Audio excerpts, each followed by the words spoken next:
मी ब्राह्मण जातीचा, आम्हाला आरक्षण नाही, हे परमेश्वराचे आमच्यावरील सर्वात मोठे उपकार आहेत, असे नितीन गडकरी यांचं वक्तव्य आहे। भारताचा मुख्य शत्रू म्हणजे इतर राष्ट्रांवरील त्यांचे अवलंबित्व आहे, त्यामुळे आत्मनिर्भरता हाच पर्याय आहे, असे पंतप्रधान नरेंद्र मोदी यांनी सांगितले।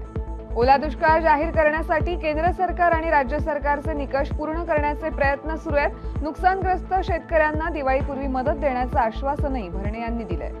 देशातील सर्वात मोठा डेअरी ब्रँड अमूलनं ग्राहकांना मोठी भेट दिली आहे। कंपनीनं तूप, लोणी, आईस्क्रीम, पनीर आणि चॉकलेटसह 700हून अधिक उत्पादनांच्या पॅकेटच्या किमती कमी करण्याची घोषणा केली आहे। ट्रम्प यांनी आता H-1B व्हिसाधारक असलेल्या भारतीयांना पुन्हा दणका दिलाय। व्हिसासाठी आता तब्बल 88 लाख मोजावे लागणार आहेत। आजपासून नियमांची अंमलबजावणी होणार असून ट्रम्प यांनी शनिवारी व्हाईट हाऊसमध्ये या आदेशावर स्वाक्षरी केली आहे।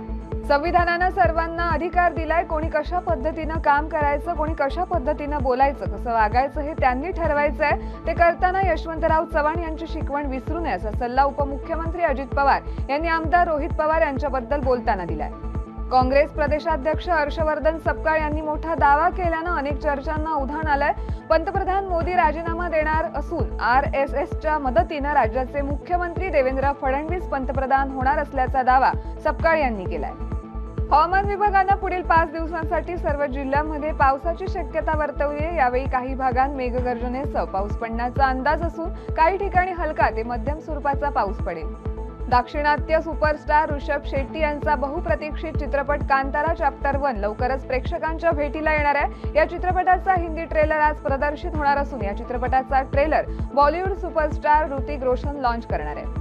दिल्लीचे माजी क्रिकेटपटू मिथुन मन्हास लवकरच भारतीय क्रिकेट नियंत्रण बोर्डचे पुढील अध्यक्ष होऊ शकतात। ते देशातील सर्वात शक्तिशाली क्रीडा संस्थेचे प्रमुख बनणारे पहिले अनकॅप क्रिकेटपटू म्हणून इतिहास रचणार आहेत।